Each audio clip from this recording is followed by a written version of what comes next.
Bom dia a todos. Como alvo de tortura, temos recebido cada vez mais queixas de indivíduos cujos filhos também foram afetados.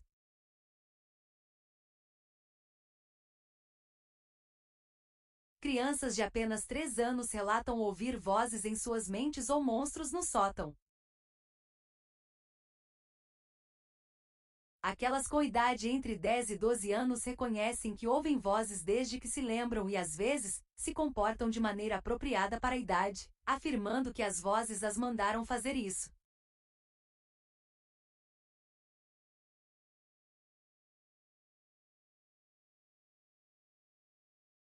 O efeito auditivo por micro-ondas, também conhecido como voz para crânio, B2K, é um método de tortura patenteado que as Forças Armadas dos Estados Unidos admitiram ter utilizado em conflitos armados.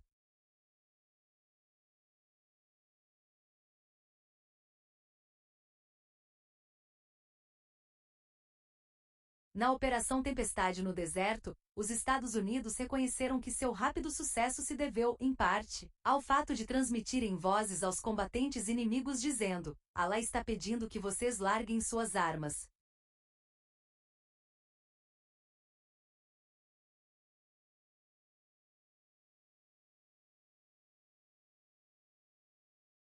Preocupado com os danos potencialmente irreversíveis a longo prazo no cérebro em desenvolvimento das crianças,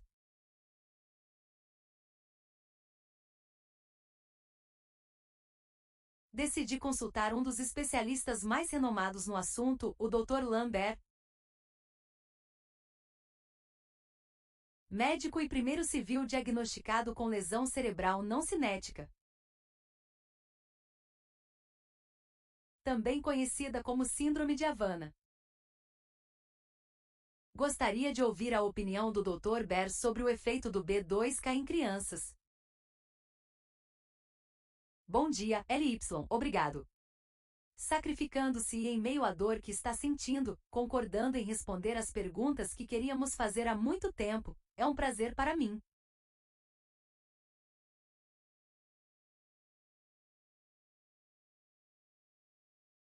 Sei que temos adiado isso, mas finalmente estamos fazendo. Então, não importa o que aconteça, não importa os obstáculos que tenhamos, estaremos aqui quando pudermos e agora podemos.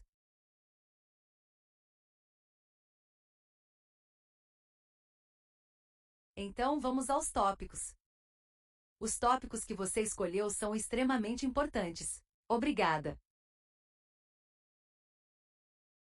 Sei que todos aí estão muito agradecidos pelo seu esforço. Bem, a primeira coisa que queremos saber é qual a causa da lesão cerebral não cinética que muitas pessoas ainda chamam de Síndrome de Havana, mas esse é um termo impróprio.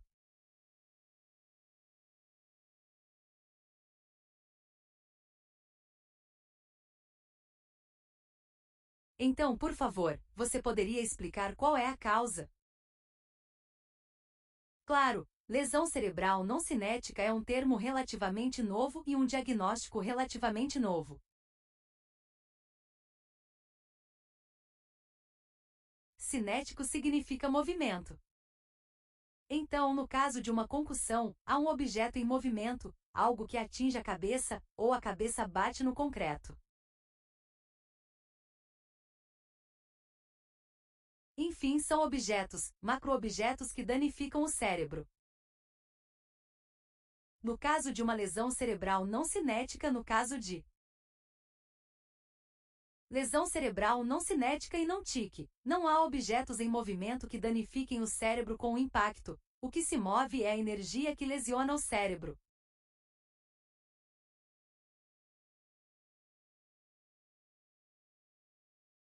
Isso significa que essa condição LCI é causada apenas por pulsações de micro-ondas no cérebro?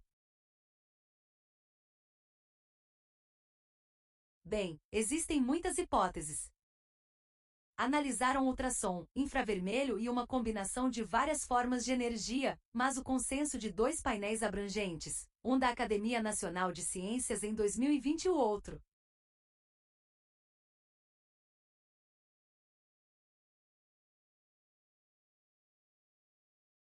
Um relatório de 2022 do Comitê de Inteligência sobre Incidentes Anômalos de Saúde foi que ambos os comitês concordaram que a hipótese mais plausível para a causa da LCI é a energia de micro-ondas pulsada e direcionada.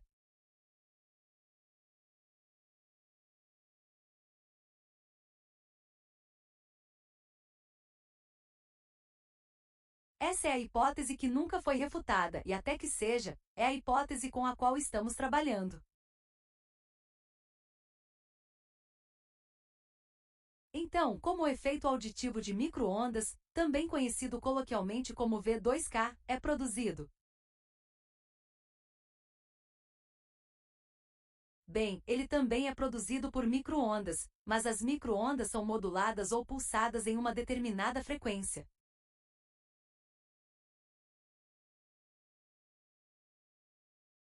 A forma como o nervo auditivo reconhece o som é através de ondas sonoras comuns, como ondas U. Elas não passam pelo ouvido interno, mas vão diretamente para o nervo auditivo, responsável por transmitir a informação do ouvido.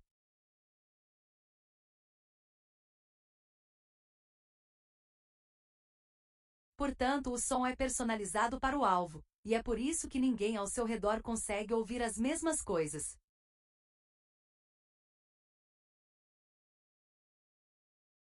São ondas personalizadas pulsadas em uma determinada frequência e de uma determinada maneira, produzindo o chamado efeito auditivo de micro-ondas ou efeito de distorção de micro-ondas, como você mencionou antes.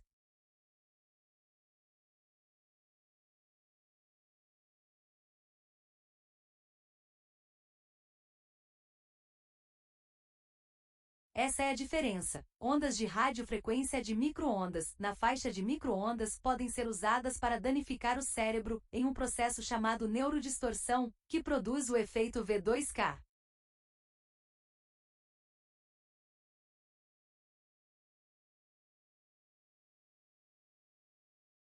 Ou podem ser usadas em um formato diferente, com frequência e pulsação diferentes, para produzir um efeito estritamente auditivo conhecido como V2K.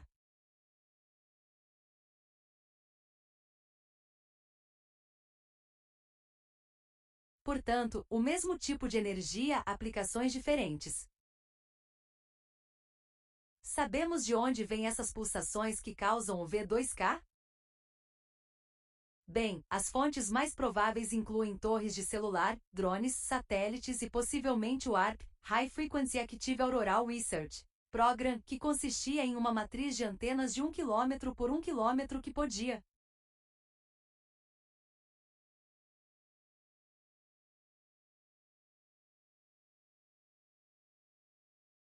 produz um sinal de praticamente qualquer frequência e então ele reflete na ionosfera, que tem uma configuração côncava.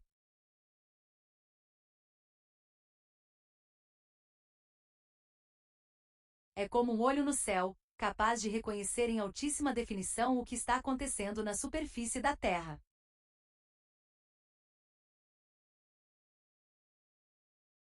Pode reconhecer a sua impressão digital cerebral e outras biometrias. O efeito é o mesmo. O V2K é produzido por metodologias diferentes, mas o efeito é o mesmo, um pulso de micro-ondas modulado para ser percebido como som.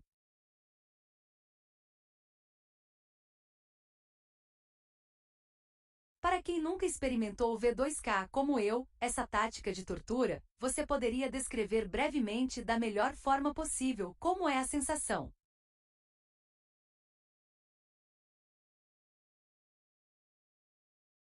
A sensação é de que você nunca está sozinho, nunca há um momento de silêncio. Agora mesmo estamos conversando e eu não tenho o V2K. A conversa para o V2K aparece. Há um monitoramento neural remoto, um processo em tempo real, e a fala ocupa um certo espaço, uma certa janela no seu cérebro.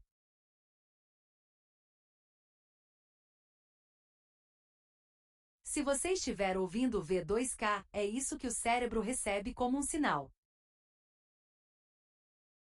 Se eu reproduzir um sinal de áudio nos meus fones de ouvido e estiver sintonizado nele, estarei ocupando o espaço que o V2K ocuparia.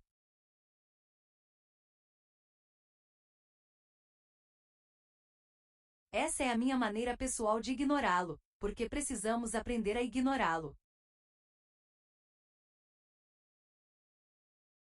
Não há nada de bom em interagir com o V2K, interagir com o conteúdo do V2K. Ele sempre tem um componente emocional, então as vozes podem ser de alguém que você conhece, alguém, pode ser alguém, é um completo estranho.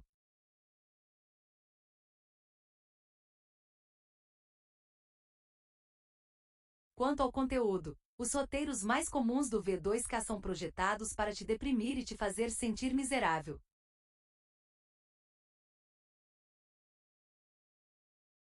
Por exemplo, seu pai falecido pode falar com você porque eles têm uma amostra da voz dele.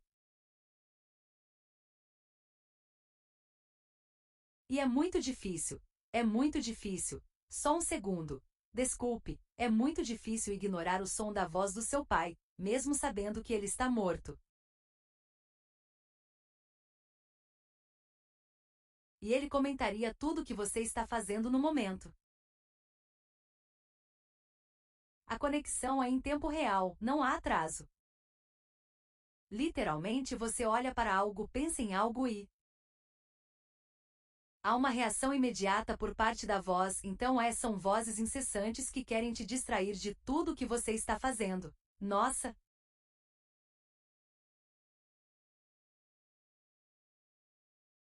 Bem, como não consigo imaginar o que isso causa a uma criança que está tentando prestar atenção na aula, mas isso é assunto para outro dia.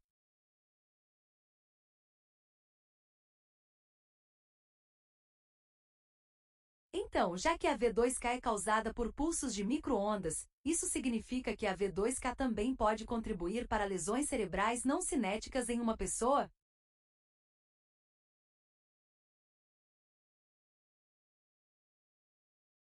É possível que ambas as formas de micro-ondas causem danos. Obviamente, um choque neuromuscular teria uma energia muito maior, porque posso te dizer como é um choque neuromuscular.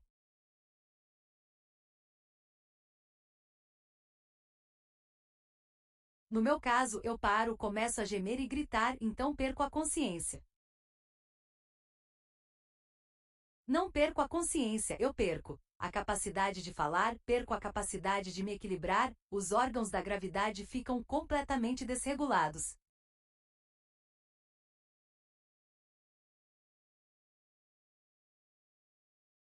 E isso pode durar entre 15 minutos e 1 hora e meia, e vem em ondas, e é extremamente doloroso.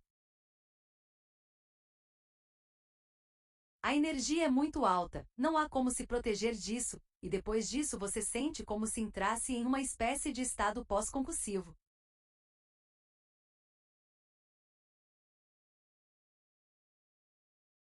Não é uma concussão. É uma lesão cerebral não cinética. Mesmo assim, tudo o que você quer fazer é deitar e encarar o vazio nesse estado. Até pensar em algo é doloroso. É a primeira vez que experimento isso, pensar em algo pode ser doloroso. Então, esse é o seu MBCI. Esse é o seu Neustrike que causa MBCI. Agora, o efeito auditivo de micro-ondas é, na verdade, um dos efeitos mais graves em humanos. O trabalho foi pioneiro por Ellen Frey. O efeito foi chamado de efeito Fry. O professor James Lin, da Universidade de Chicago, contribuiu com a vocalização. A capacidade de produzir vozes é conhecida na literatura publicada desde 1975, descrevendo experimentos realizados em Walter Reed em 1974. Mais recentemente, o Dr. Ken Foster, da Universidade da Pensilvânia, mostrou que para ter uma comunicação confiável em V2K, você precisa ir para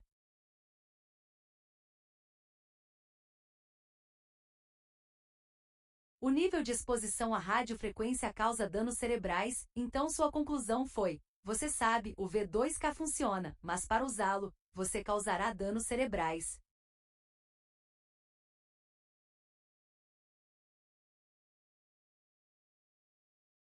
Portanto, ninguém usará o V2K como método de comunicação, pois sabemos que esse não é o objetivo do programa de direcionamento.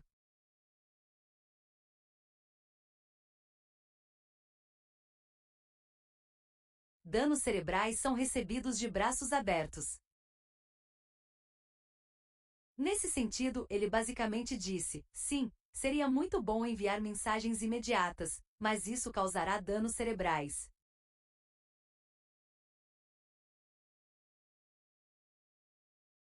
O equilíbrio entre os benefícios e os riscos. Bem, claramente não valia a pena, porque eles não querem causar danos cerebrais aos seus próprios soldados, certo?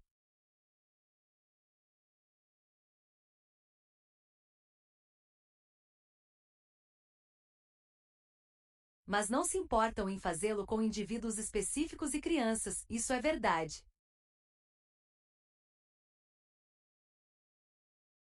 Então, sim, o dano neurológico causado pelo Neostrike pode ser permanente, mesmo com um único Neostrike.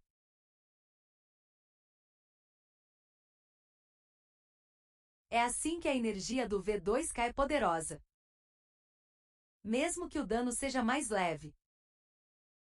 Se você fizer isso todos os dias, acreditamos que terá um efeito cumulativo e contribuirá para dano cerebral. Então são apenas duas aplicações diferentes de energia na mesma faixa com efeitos diferentes, muito severo com impacto e leve.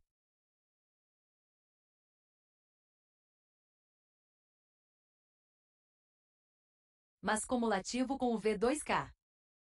Ok, então voltando às crianças e às crianças que ouvem vozes, podemos descartar a esquizofrenia como a causa dessas crianças ouvirem vozes?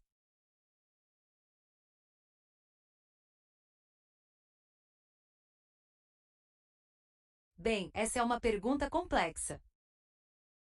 Em primeiro lugar, a esquizofrenia é a explicação mais simples, porque a menos que a criança passe pela puberdade, ela não se manifestará.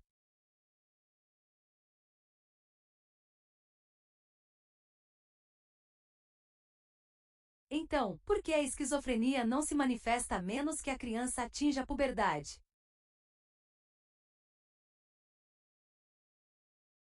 Da puberdade até o final dos 20 anos é quando a esquizofrenia se manifesta. Estatísticas comuns nos dizem que entre 3% e 10% das crianças saudáveis ouvem vozes, brincam com seus brinquedos, têm amigos imaginários ou simplesmente uma imaginação fértil.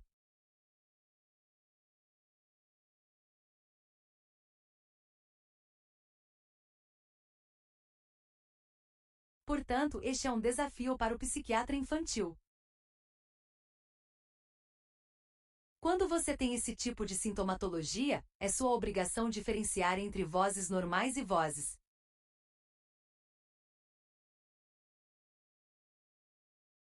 Vozes que fazem parte do processo de desenvolvimento e vozes projetadas no cérebro da criança não são uma tarefa fácil. Mas se o seu psiquiatra não conhece a V2K e não quer se informar sobre ela, demita-o e procure outro, porque isso é negligência para mim.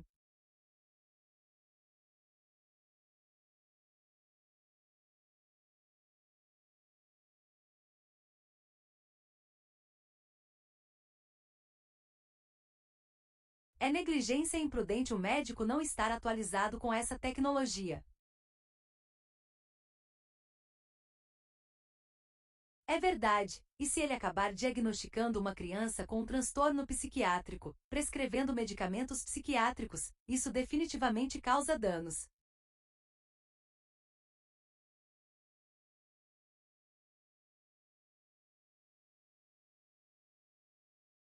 Portanto, médicos, lembrem-se do princípio de não causar danos, e para não causar danos, vocês precisam diferenciar.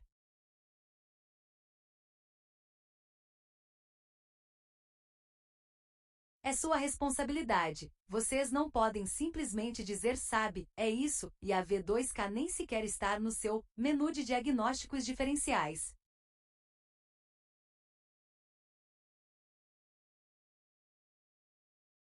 Aliás, deixe-me perguntar, se você sabe, acho que a V2K não está no DSM-5 como parte do diagnóstico diferencial.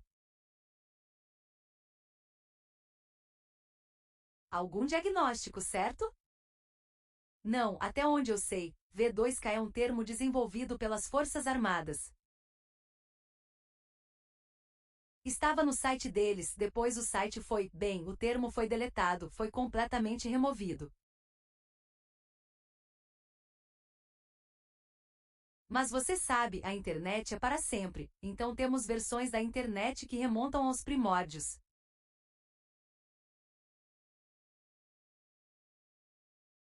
E é uma tecnologia governamental V2K. Nós não criamos esse termo, foram as Forças Armadas dos Estados Unidos. Bem, espero poder fazer uma análise aprofundada sobre o V2K em uma próxima oportunidade, porque acho que seu conhecimento e sua experiência podem ser muito úteis para muitas pessoas.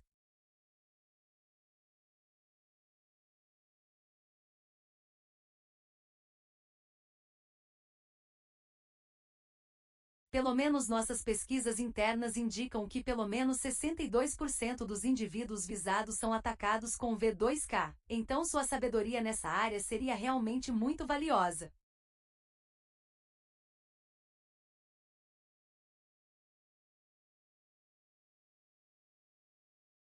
Gostaria de perguntar, na sua opinião, quais poderiam ser os efeitos a longo prazo da exposição ao V2K em uma criança de 11 anos que reconhece, sabe, em retrospectiva, ouço as mesmas vozes desde os 3 anos de idade, mas desde então a criança.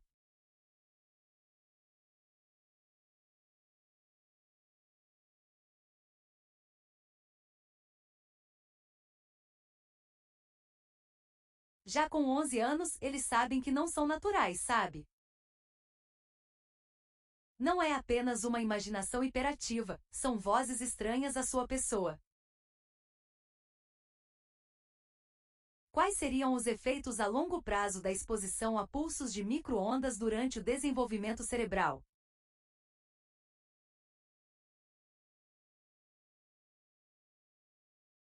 Só posso imaginar quais seriam esses efeitos, pois não há estudos que investiguem o efeito cumulativo em crianças expostas à radiação por tanto tempo.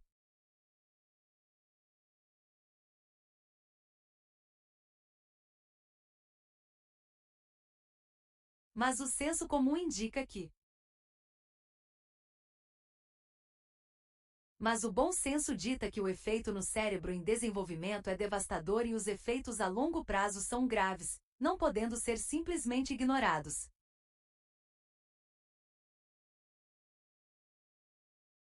Este é um problema de saúde pública, um problema para psiquiatras, um problema para todos.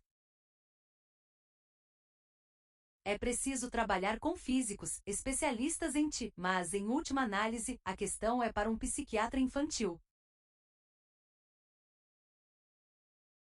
E por ser um problema público, o fato de isso estar acontecendo com nossas crianças deve ser tratado com a máxima prioridade. Infelizmente, este não é o assunto que preocupa a FDA, o NIH ou o CDC. Infelizmente, essas agências já demonstraram incompetência repetidas vezes. Portanto, cabe a nós fazer o trabalho árduo e recrutar mais profissionais médicos para cumprirem seu dever e protegerem nossas crianças.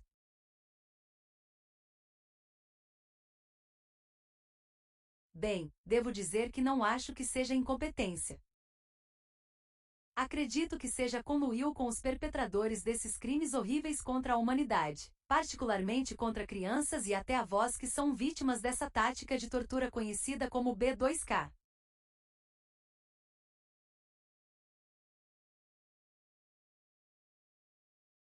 Muito obrigado. Você tem alguma dúvida? Considerações finais antes de nos despedirmos por agora. Sim, eu sei.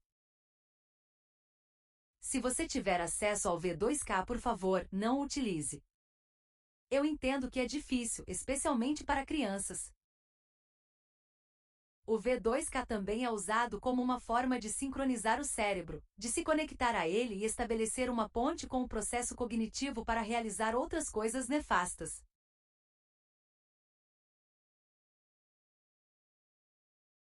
Não consigo imaginar o quão difícil deve ser explicar esse conceito para uma criança de 4 anos, mas por favor, tente.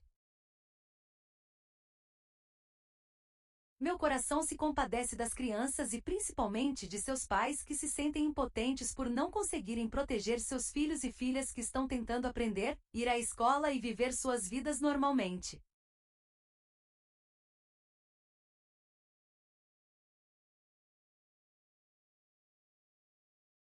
Portanto, devemos nos comprometer a continuar nossa luta e a encontrar uma solução para essa situação desumana. Muito obrigado, Dr. Bayer, por suas valiosas contribuições e liderança no combate à tortura contra americanos inocentes e civis ao redor do mundo.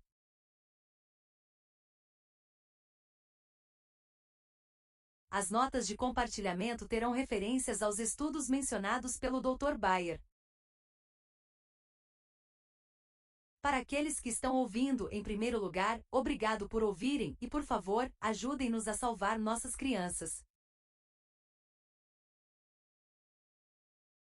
Compartilhem este conteúdo com todos que puderem, especialmente com organizações dedicadas à proteção infantil. Liguem para o Congresso e exijam que cortem o financiamento do Programa Criminoso de Acesso Especial. Programa conhecido como Programa de Indivíduos-Alvo.